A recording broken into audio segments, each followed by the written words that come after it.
ព័ត៌មានបន្តបងប្អូនទាំងអស់គ្នាឥឡូវជារាយការណ៍បន្តមែនតើបងប្អូនទាំងអស់គ្នាឥឡូវផ្ទុះទៀតហើយនៅតាមព្រំដែនមិនថាភាសាព្រះវិហារអូស្មាច់តាំងក្របីតាមធំឥឡូវចាប់ដើមផ្ទុះរៀលដើមមកដល់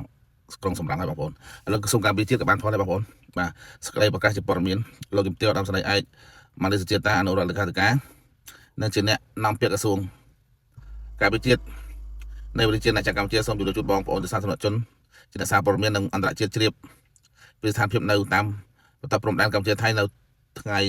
នេះថានៅព្រឹកថ្ងៃទី8ខែធ្នូឆ្នាំ2025ចាប់ពីម៉ោងប្រមាណជាង5-4នាទីបាទយោធាថៃបានបើកការបាញ់ប្រហារមកលើកងកម្លាំងកម្ពុជានៅក្នុងតំបន់អានសេះខេត្តព្រះវិហារបន្ទាប់មកបាញ់នៅប្រាសាទតាម៉ាន់ធំដោយប្រើប្រាស់រថក្រោះបាញ់ចូលជាច្រើននឹងនៅតំបន់ប្រាសាទព្រះវិហារនៅ5មករានៅចំការជែកនឹងការបើកការវាយប្រហារនេះធ្វើឡើងបន្ទាប់ពីយោធាថៃបានធ្វើសកម្មភាពអង្គុយបង្កហេតុសំទោសសកម្មភាពបង្កហេតុជាច្រើន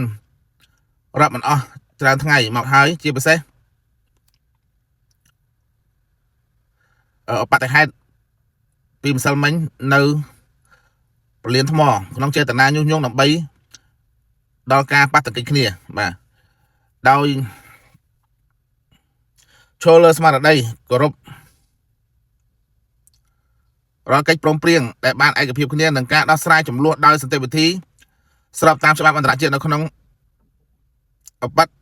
ហេតុលើកទី2នេះកងកម្លាំងកម្ពុជាក៏មិនបានធ្វើការបាញ់តបឡើយនឹងកំពុងបន្តតាមដានលើការវិវត្តនេះយ៉ាងប្រុងប្រយ័ត្ននិងយកចិត្តទុកដាក់ខ្ពស់បំផុតជាមួយគ្នានេះកម្ពុជាបានជូននឹងជាលើកទី2ទៅក្រុមអ្នកសង្កេតការបាទអាស៊ាន AOT អំពីឧបតិហេតុនេះរួចហើយព្រមទាំងក្រុងនឹងស្នើ AOT ចុះទៅទីតាំងដើម្បីធ្វើការស្រាវជ្រាវស៊ើបអង្កេតដើម្បី